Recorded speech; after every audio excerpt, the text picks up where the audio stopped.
Ehud Barak is kind enough to join us right now. You remember, of course, as the former Israeli Prime Minister. Prime Minister, thank you for joining us. Thank you for having me. Do you think there will be a ceasefire deal, Prime Minister?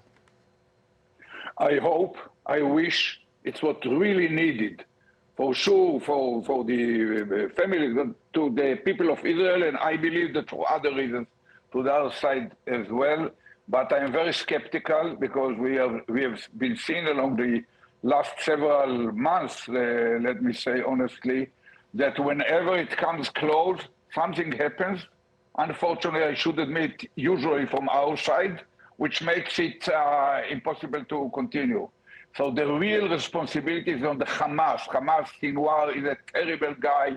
He deserves to be eliminated from Earth. But having said that, at least for 6 weeks now, there is a document on the table of the Americans and the moderators, which Netaniahu agreed to.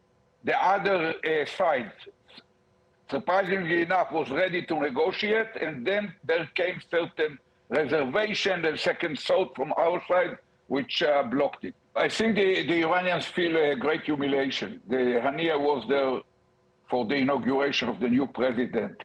They hosted him in the kind of secure place of the Revolutionary Guards. So they got humiliated. I cannot fully penetrate their souls and their consideration. They are now a part of a newly emerging strategic global axis made of China, Russia, Iran, North Korea. They are fighting for influence. They are fighting for certain military targets now in Ukraine. They are fighting for the sympathy of the global South.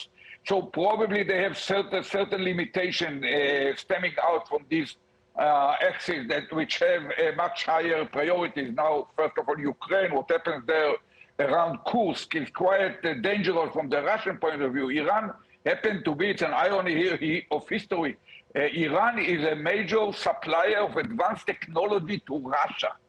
Who could think about it 20 years ago? And they are a major supplier of oil to China. So they have several considerations, and they are known to be patient.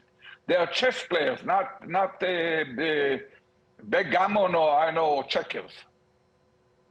Prime Minister, Donald Trump has said repeatedly on the campaign trail, none of this would have occurred, down to Hamas's attack on your country back on October 7th if he were president. Do you agree with that? I cannot pass a judgment on if. In history, it's a quite unstable kind of ground. It's natural for everyone who was not there to think that if he were there, it was better. And you might find some people in Israel who would say, if I would have replaced Netanyahu, it would never have happened. And so I don't think that we have to, on this regard, to look to the Americans. We have to look inside, in the mirror, and find what exactly had happened and how. And in reality, the polls in Israel say that until now, even 10 months after the beginning of the war, still 4 out of 5 Israelis see the main responsible in Netanyahu as a prime minister, because he was in power for 15 years and he came to power promising that he is the only one who can destroy Hamas. It ended up with October 7 and with the worst-led war in our history. آنچه در مورد ما میگویند